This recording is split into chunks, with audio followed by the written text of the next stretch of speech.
All right, it is 8 o'clock, and this is the Redevelopment Authority for the City of Merrill, and we are in City Hall Council Chambers on February 5th, 2025. Next item on the agenda is consider approving the minutes from the previous meeting, which was November 8th and 12th. I'll make a motion to approve. I'll second.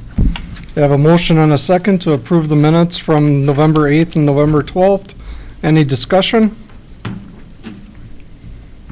Hearing none, all those in favor signify by saying aye. Aye. Opposed? Motion carries. Next is public comment. Any public comment? Second call for public comment. Hearing none, we'll move on to general agenda items for consideration. We have reviewed the preliminary December 2024 revenue and expense reports. Emily? Sure. Yep, the expense reports are in the packet. If anyone has any questions, I'd be happy to go through any questions. We did have the auditors on site last week for their preliminary visit. They started going through stuff and just taking a look at things, and everything's going smoothly so far. Any questions on the revenue and expense reports?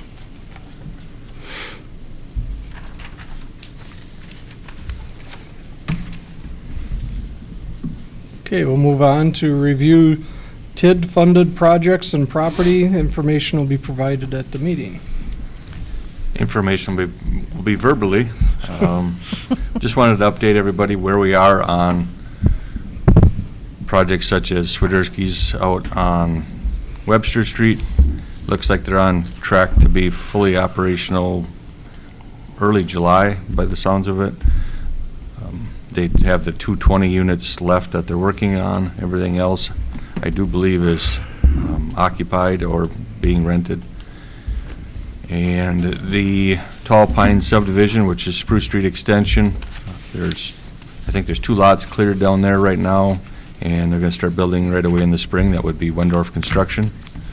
I know they have one building permit out already. So, and then it's not TID related, but housing related, which was funded by the TIDs. There are 2 houses started up in the Nicholas subdivision. They were started late last fall. Looks like there will be another 2 started this spring. So we are making progress there. As far as our properties go, there has been interest in the Anson Gilkey property again. There's been a few people asking about that. Hopefully we'll have some ideas that we can bring to this committee in the next probably 2 to 3 months on some of those. The area in front of the old Walmart next to the D-Best car wash, we do have a letter of interest right now. We have, I think they're on their, I want to say going on 3rd month of their due diligence, and it looks like there may be some movement there.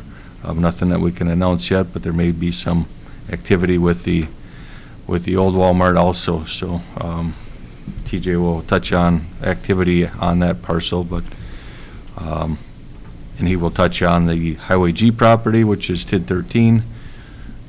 That's the 4th agenda item here as far as his overview.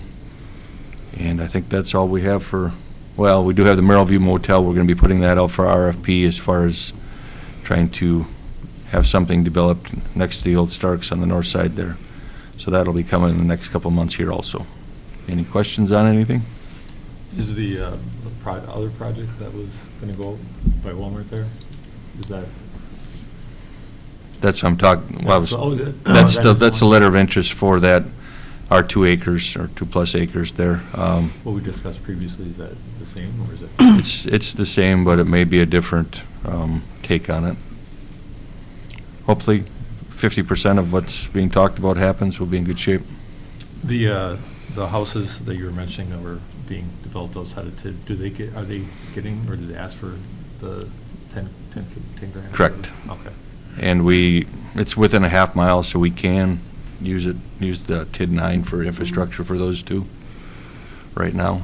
Was that something we budgeted for the possibility of or not?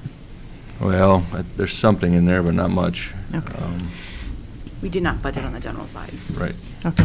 The Wendorf ones that they're doing, once they're built, they're selling them then? That's all kind of being handled the same Correct. way as There may things be- Odd has done? Yeah, there may be, somebody that he's building for, if Okay, it, if okay. it's, but we're not involved with those. And then the first 5 homes that we have, that he puts up there will be no incentive. We withheld that money for stormwater reasons that he's contributing to in a roundabout way. Okay. On the Anson Gilkey property, are the environmentals 1 and 2 been done on that, or? They have, but they're more than 5 years old, and with the contamination to the west, the previous Cedar Corp that we were dealing with wanted to have another 1 and 2 done also, just to make sure there's no migration. So, the schedule be done, or worked on, or what? Depending on who gets in there, that'll be part of Okay. the conversation. Gotcha. We did apply for a grant to do another phase 2 on there, and that was working with Cedar Corp, and we weren't awarded the grant. So we'll see how that goes. Any other questions? Is there any interest on the Highway G property? TJ will talk about that on the 4th item here. Okay. It's kind of hit and miss. It's a big piece of property, and we'll discuss it later, but Okay. All right, if there's no further discussion on that one, we'll discuss the effect of the reevaluation and decreased mill rate, the mill rate had on the TIDs. Emily? I passed out a handout this morning. The top chart shows the equalized values for the districts between 2023 and 2024. And then the bottom chart shows the tax increment district revenue, so the tax revenues coming in on those values. What I like about the bar chart is that you can sort of see that overall tax revenues in 2024 are right around 2022 levels. I mean, so it was a significant drop, but the composition of those tax increment revenues are pretty different. Like if you look at 3, which is the blue bar on the bottom, that one's significantly dropping. And so you can see in 2023 for TID 3, it was about $1.15 million in tax revenues, and in 2024, as a result of the decreased values and the changing in the mill rate, it's now $600,000. So that's a 37% drop in revenues, which is pretty significant. Jump in if you want to add anything here, Rod. I just wanted to provide some information so that everyone can see, sort of comparing what's happening in the tax increment districts. On the next page, just to touch on the values, we had talked about residential shift, the burden towards the residential side. Commercial values, if you look at some of the bigger properties, stayed close to or even increased some of them, and there were a few that did decrease with comparable sales. But when the mill rate went from 32 down to 1915, even if it's at the same value, that's almost a third, 30% decrease. So that's part of the 47% tax revenue decrease right there is the mill rate, even if the value stayed the same on the commercial properties. But when you look at the bigger picture, as far as out of the TIDs, the residential side did go up by, I think Kit had mentioned, the average was close to 60-some%, wasn't it, as far as residential evaluations? Mm-hmm. So even with the mill rate dropping by 30%, if your values went up, that's where the shift went to. And then Emily will talk about what that means for the obligations we have for these TIDs already and where we're looking in the future. 23, 24, I think the Department of Revenue, they used a, what do you want to call it, a ratio of where they felt it should have been, and I think we were overvalued in 23 and 24 in the TIDs, so that kind of exaggerated to that point. yeah. So, I mean, from my perspective, this is what happens. We sort of have to regroup and move forward from this. So what are we going to do? So on the next page, I am looking at TID 3 specifically. TID 3 is a donor district to TID 8. Its maximum life is September 13th, 2025. So we're looking to close that district, and it's pretty poor timing in terms of the value dropping, and then we close the district. So we do have some outstanding debt. There is in total, it's about $1.9 million the next 2 years of debt payments left. And before, the district was bringing in let's look at the Eight. Sorry. Yeah, it was bringing in 1.15 million a year in tax, and that was plenty to cover that debt payment. But now, we're down to 600,000, so we have a little bit of a, it's a little bit of a issue to look at. So in response, I put here, we're going to eliminate the transfers to TID 8 in 2025 and 2026. Just keep what TID 3 has in TID 3. Reduce the transfer from TID 8 in 2024 by $100,000, just to make sure we've got some fund balance available for our debt payments or future obligations. We're going to apply the debt service reserve funds and all available fund balances for the debt repayment. And then I'm proposing that we terminate after April 15th, 2025. That will give TID 3 one more year of tax increment. I know the goal is to get this on the district closed and get it back on the general side as soon as possible, but we really need one more year of tax increment just to make sure we can make our debt obligations. So that will give us one more year of tax increment. And then also there's the potential to recapture some of the lost value. We don't know what the values are going to do. And in my conversations with the state of Wisconsin, with the Department of Revenue, they said often when there's a big swing one way, the next year it'll sort of not swing on. I'm not nearly expecting it to come back to where it was, but we'll see what happens. There's going to be some equalization from the Department of Revenue. So commercial values could go back up, that is what and residential? I'm thinking what's going to Hand in hand. change is not necessarily the assessed values, it's going to be that equalized value. So it's going to be that little factor that the Department of Revenue puts on it to sort of bring things in line with the rest of the state. That's what I think is going to change. And I guess I'm being optimistic, but planning that there's no change. So we want to make sure that we can meet our debt obligations, assuming we'll only have this $600,000 in revenue. Does this debt obligation include that outstanding Walmart litigation that we have out there, or is that in No. addition? No, that's being handled. I think we're close to settling that. Favorably, or? Somewhat. Is that the big box stores? On challenging the value of the property? Dark Yep. store value. Okay. Question, do we have to vote to extend the TID to 2026 as a RDA, or does the common council do that?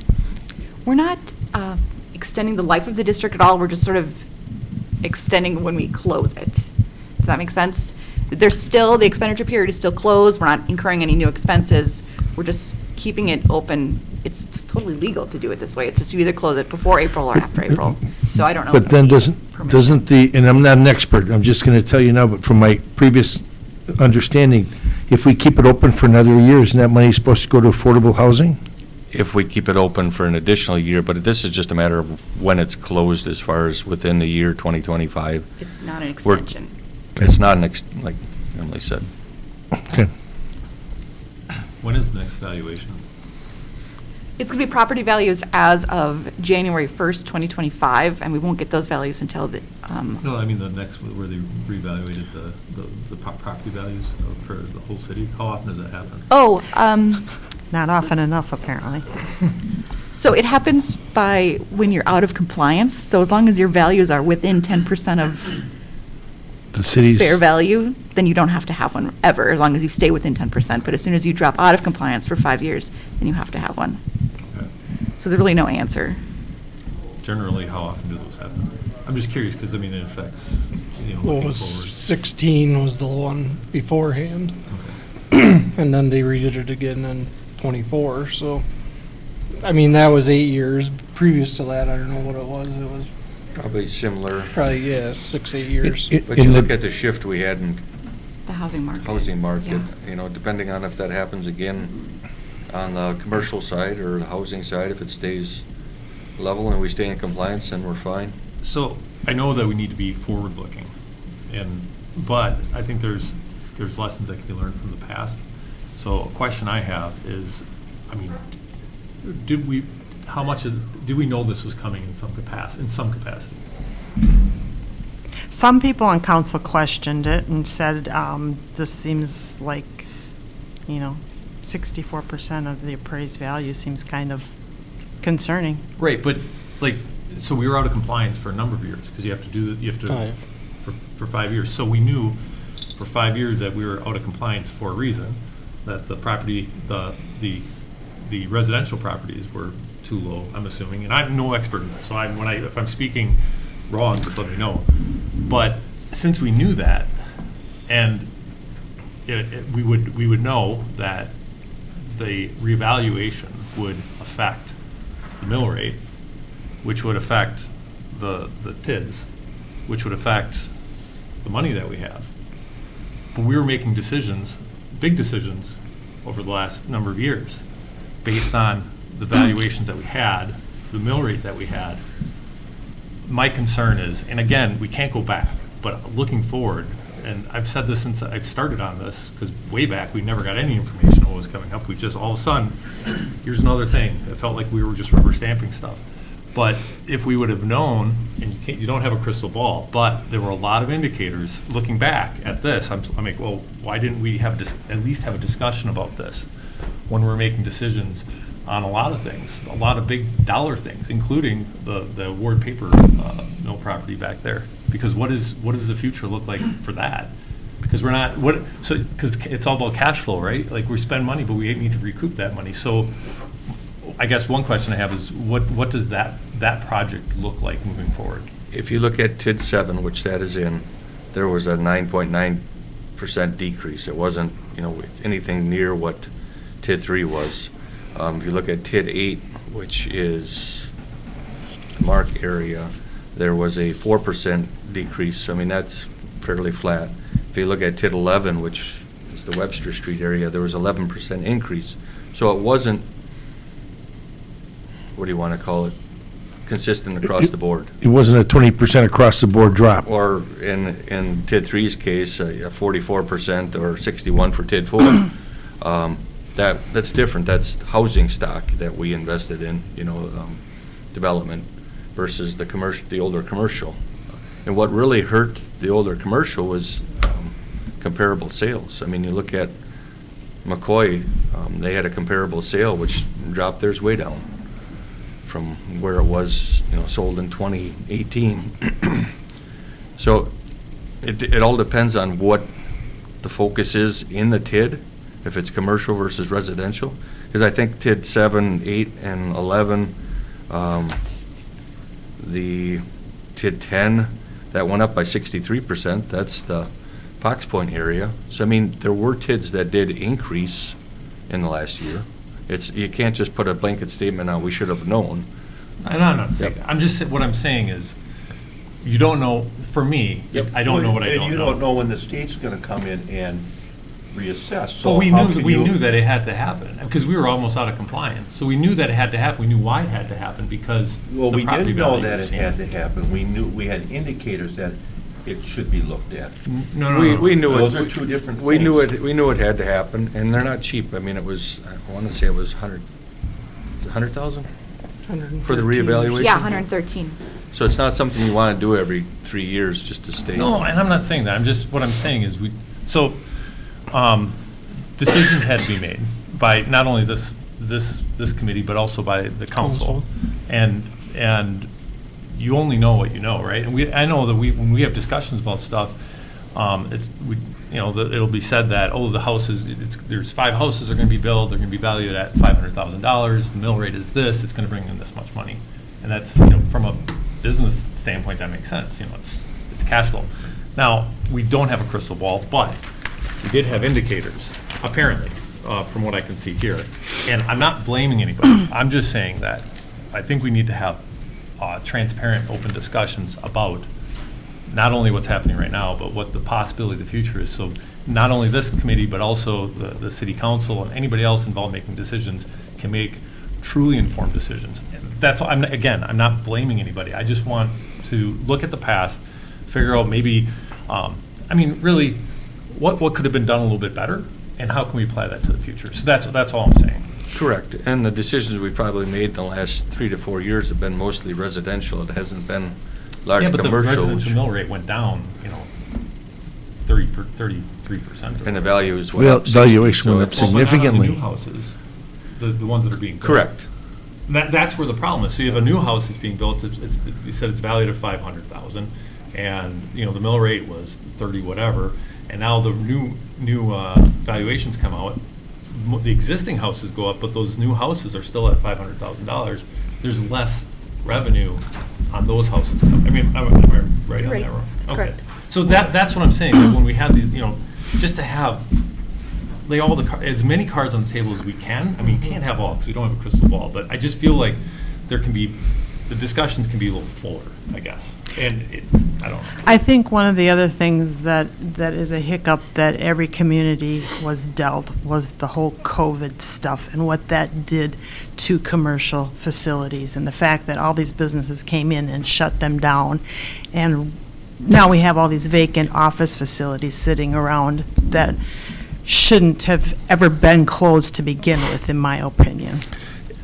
And I'm sure TJ can address this on what's happened with the commercial properties. The rental rates dropped significantly on some of these properties, Yeah, which because the affect. market was flooded with them.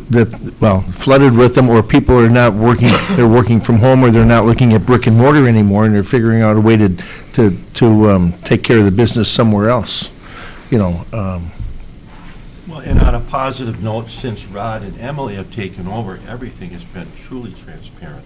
Much better. Yes. So I think we're there already. I know we're there. And some of the decisions we made have been investments, and we didn't always paint them with a rosy paintbrush.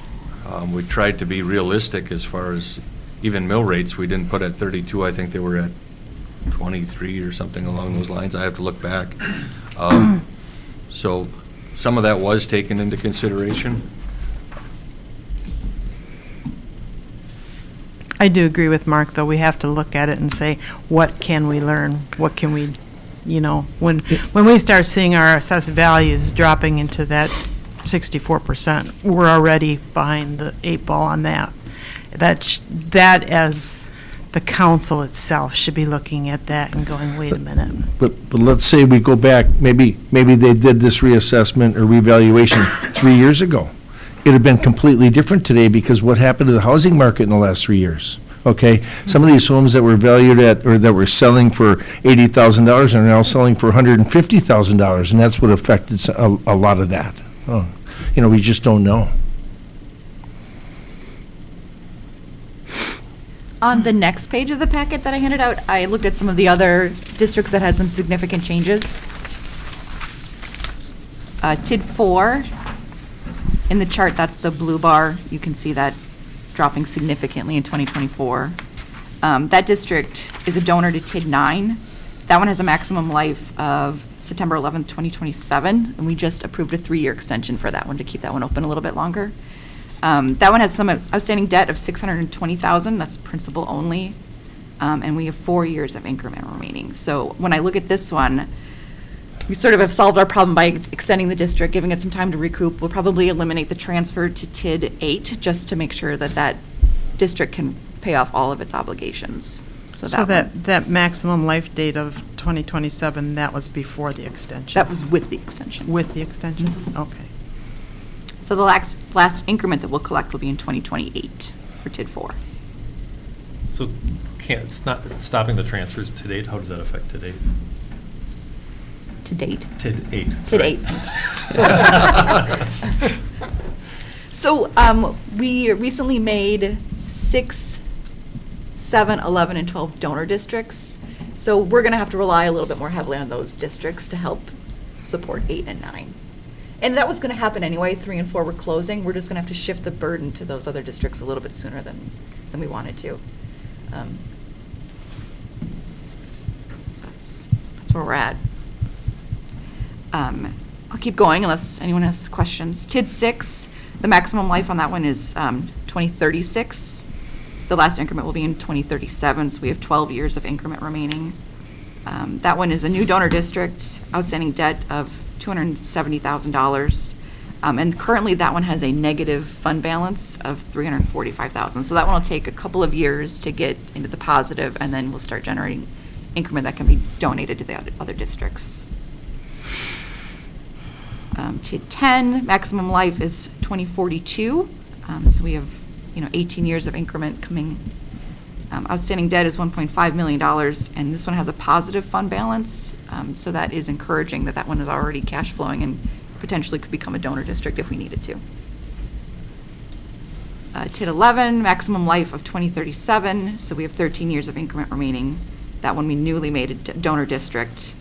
That one has $2 million of outstanding debt and has a negative fund balance right now of $295,000. And that's as of 2025. So, what we're just trying to do is react and plan for the future, just making sure we're, covering short-term, which is TID 3 and 4 and 5. Those are the ones that are going to close in the next couple of years.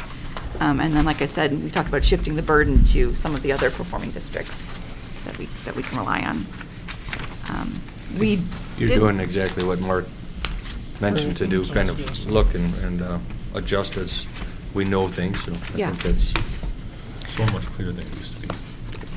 So, so after 3, 4, and 5, which are going to close in the next 3 years, we have 12 years. 6 and 7 will close until 2037. So we have time, is what I'm trying to hit home, is that we're going to keep reacting. You're talking about closing 3, 4, and 5. I'm assuming that we're going to close those and not create any new ones immediately.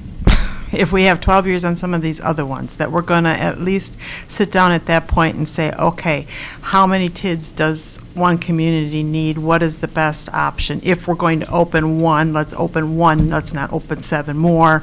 I think we have to be a little mindful of that direction as well. I think once 3, 4, and 5 are closed, obviously our value will be below the 11% that the state requires. We may be able to make an adjustment on TID 13, which is the Highway G property. If it doesn't happen commercial there, do we switch to residential out there or mixed use? If something all of a sudden happened on say it's on the east side of 51 between 17G and 64 that they wanted to annex, and we sat down and had a discussion to create a new TID if it made sense. I wouldn't be opposed to that, but it would have to make sense. We're not going to open something just to open something. It would have to be project-driven or a blighted area that we've already covered 9 along the river there. So, that one is covered. To answer your question, we don't have any intention of opening something just to have it open. That sounds wonderful. And if it does get open, remember that increment or the tax, what do you want to call it? The taxes would be capped at where they are today, so you'd still be capturing that on the levy side. Anything in addition, growth-wise, would be your increment that you'd be working off of. So you wouldn't lose what's already there. It doesn't get taken out.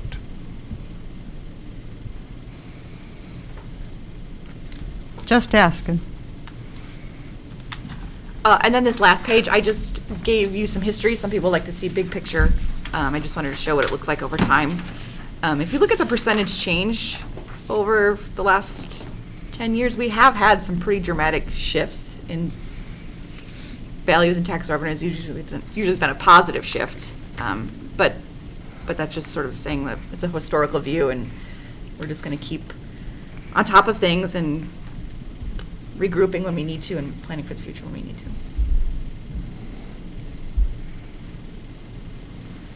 Any questions?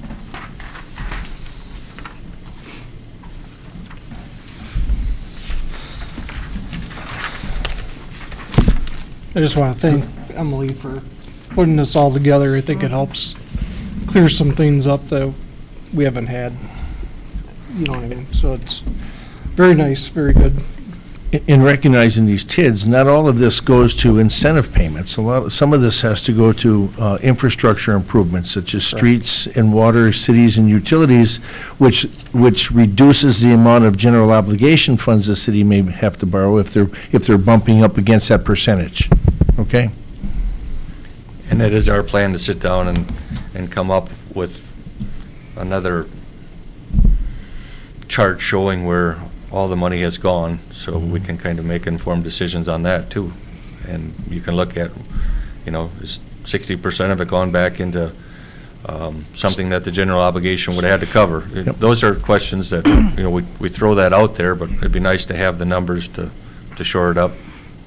I think that'd be very helpful for us, but also for council and just even for the citizen to be able to say, because obviously their first thought is, my taxes went up, and what have I got to show for it? Which I totally understand, but to be able to say, well, we put this much of an investment into the infrastructure, and here's where it's buried in the ground, basically, So that will at least give some substantiation to some of the choices that were made.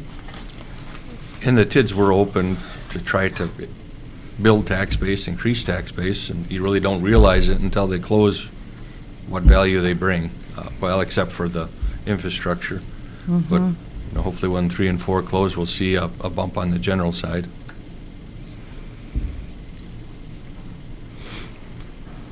Any other discussion or questions?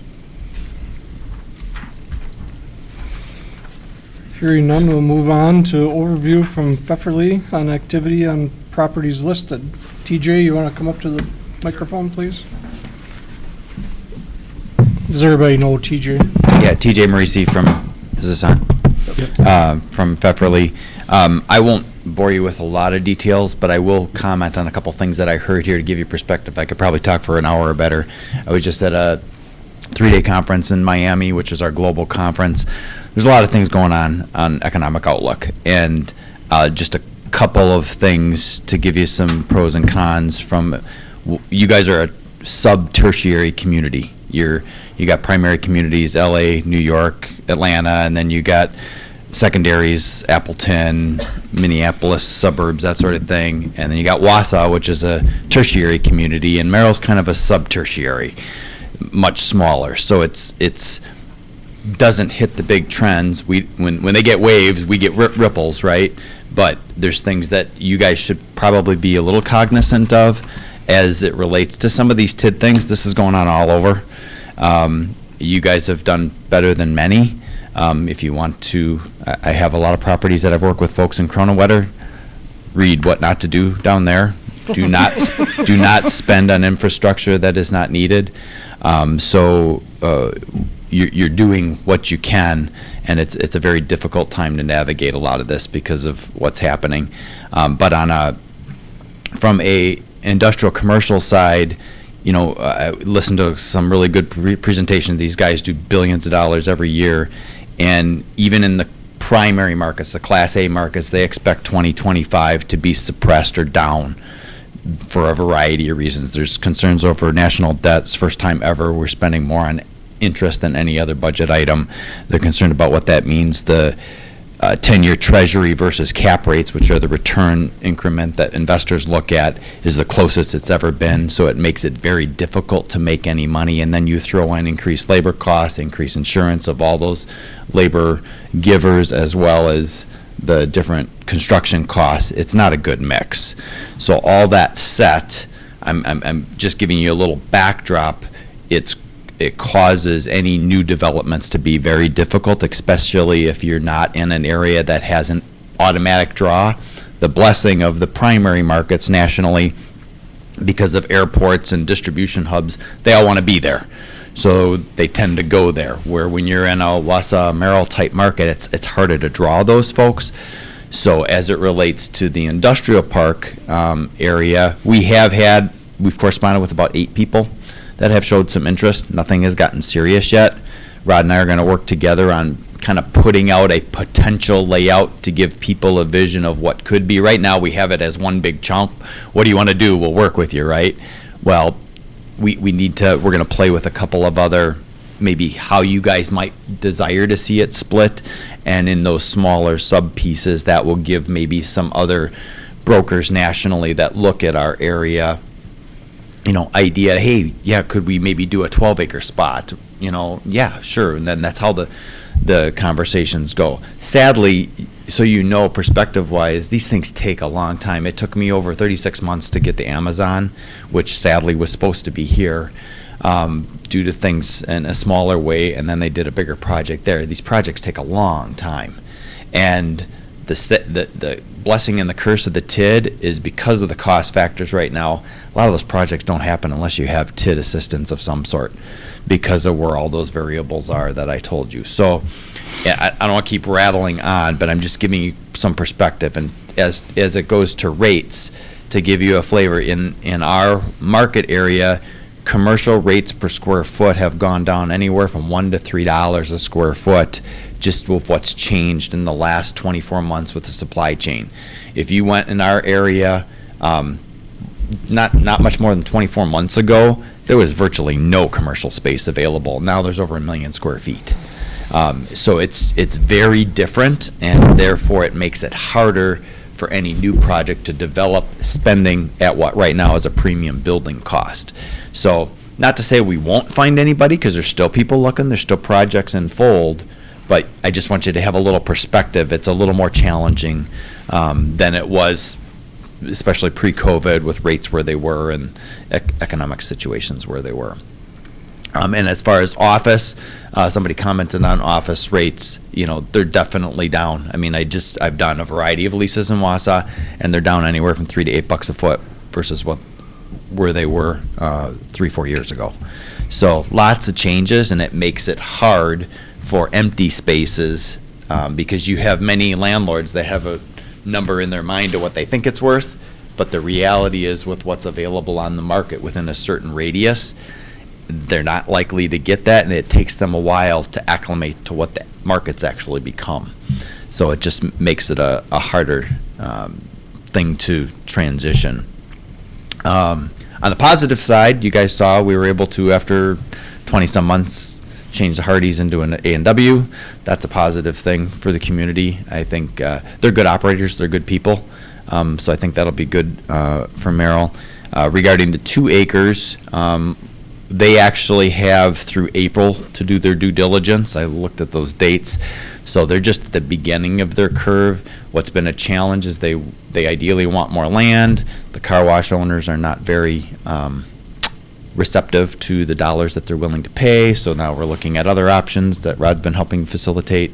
So we're hoping that something can be done there, which would be a really good thing. Again, these things don't happen quickly. The other thing is, and so again, it's not just Merrill Wausau, it's all over the state, because I do have properties all over the state with various portfolios, is that there's a lot of big chains, names you would recognize, that have pulled back on projects for a lot of those economic reasons. The numbers don't work as easy. So there's a couple of projects that the plug's been pulled in various parts of the state that were thought to be slam dunks. And right now, there's not a whole lot that's a slam dunk. It takes a lot more effort than typical.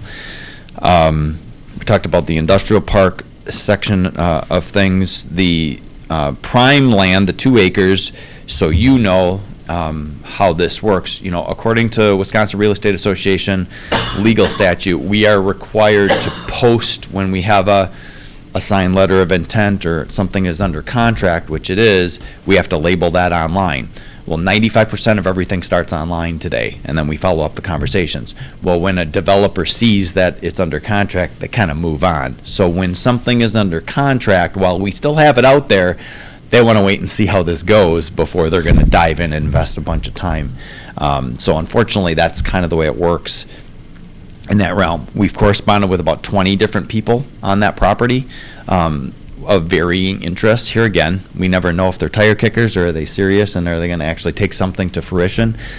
The folks that we're working with, they're serious. They've done a variety of projects within 100 miles of here, and I think it makes a lot of sense to vet this out, just so you know. It's a good risk to let them have that time. a couple other things Merrill-related, because you'd probably like to know. I mentioned to Rod, the J.W. Perry group of properties. We had somebody, they fell out of bed. I got somebody last week. They're looking at the whole project. They're probably going to approach Rod on maybe some consideration. They're going to spend over $500,000 doing some updates out there, which is a good thing for the community, so hopefully that goes forward. And then the other thing that Rod and I have been working on for quite some time, because it's been available, is the property that's between Aspirus and Cobblestone. It's prime property, but the DOT didn't do the owners and/or the city any favors when they did that drainage easement, when they did 64, and that's a big, big problem. It's going to take pretty near $500,000 just to make it buildable, and that's if the DOT and the DNR allow us to do anything. And so that makes it very cost ineffective. So there's probably going to be some discussions going forward on how maybe the city wants to pursue that.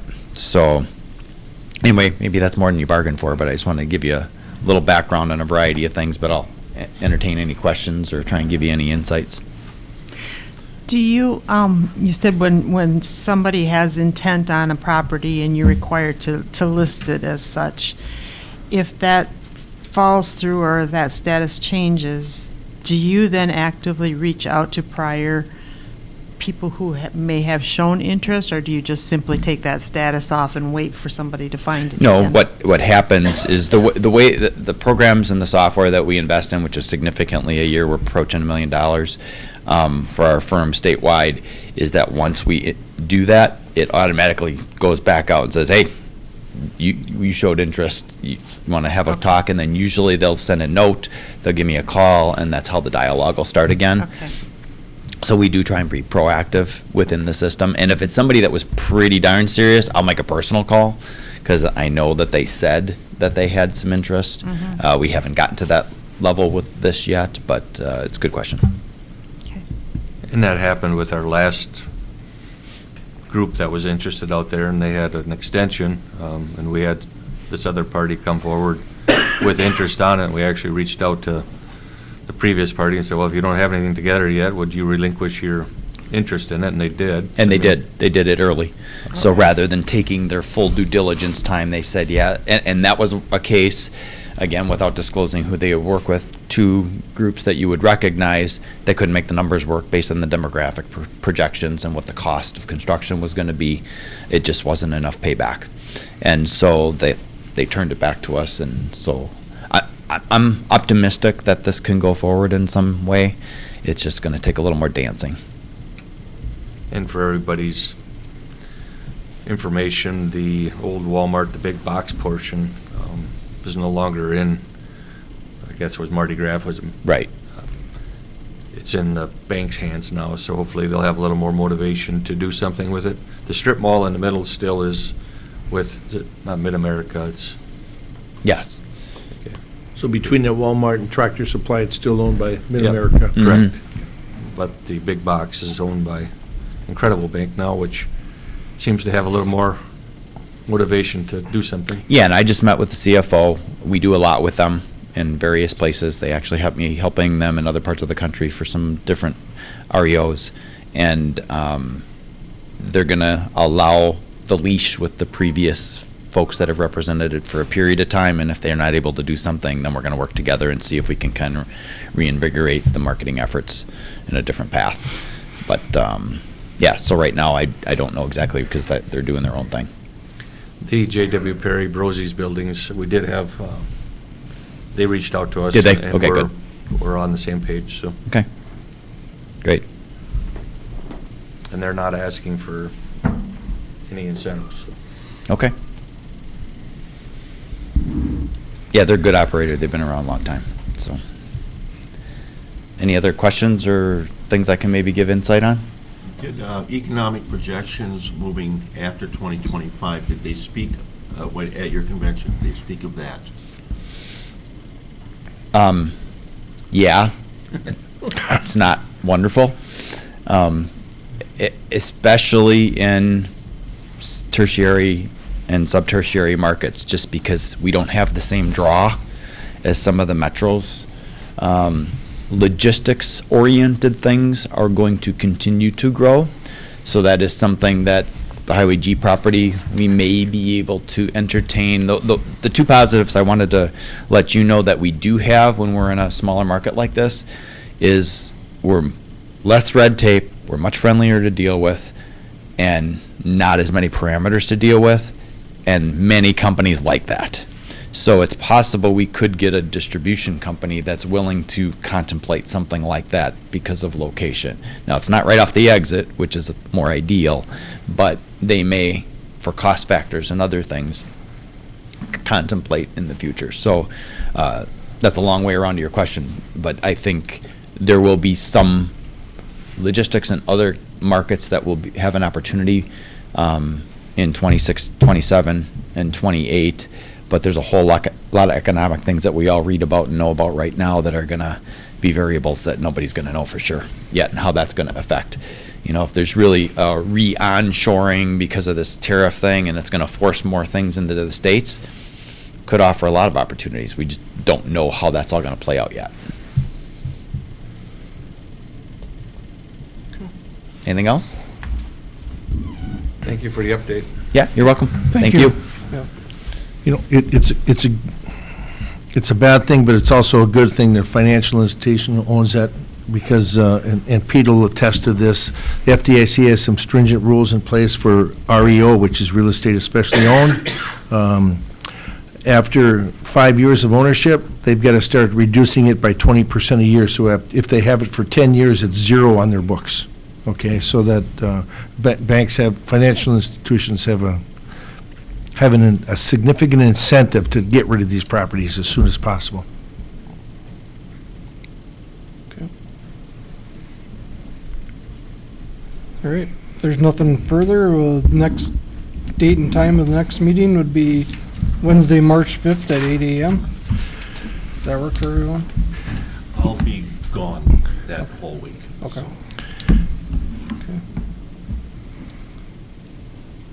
All right. If there's nothing else, I do have something, Mr. Mayor. Sure. In the minutes, I forgot to mention it earlier, when we talked on the one about reconvening an open session, the motion was passed, it says on a 5-1 voice vote. It doesn't need to list a number because it was a voice vote. If it was a roll call vote, you'd list it 5-1.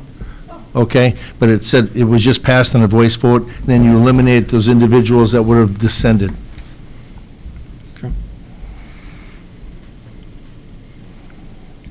All right. I'll entertain a motion to adjourn. I so move. I'll second. We have a motion and a second to adjourn. All those in favor signify by saying aye. Aye.